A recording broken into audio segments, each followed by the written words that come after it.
matériel que vous allez avoir besoin de préparer pour l'intubation de votre patient. Vous allez avoir besoin de votre néopuff préalablement réglé au départ. Ensuite de ça, votre manche de laryngoscopie, s'assurer que la lumière allume bien une fois que vous pesez sur le dessus. La lame, selon la grandeur et le poids de votre patient. Un colorimètre pédiatrique. Le tube endotrachial de diamètre approprié, ainsi d'un mandrin format pédiatrique aussi. Je vais aussi avoir préparé un cathéter d'aspiration pour la simple et bonne raison que ça arrive qu'une fois qu'on fait la laryngoscopie, le médecin ne voit pas super bien les structures avec la quantité de sécrétion qu'il y a dans l'arrière-gorge.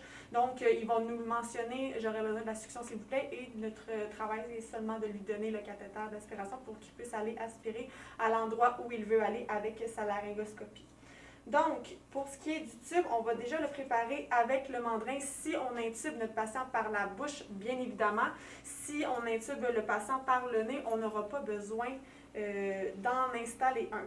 Donc, on va venir mettre de la gelée sur le bout de notre mandrin.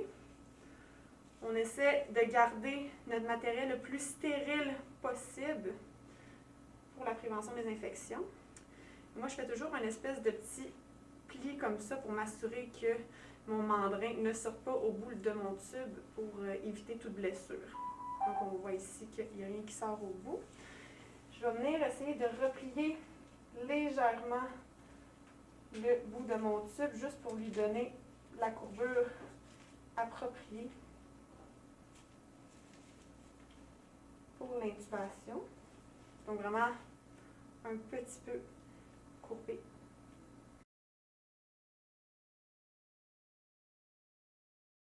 Vous allez venir régler votre succion en circuit fermé entre 50 et 80 mm de mercure. Donc le mien est à 70. Comme ça ici.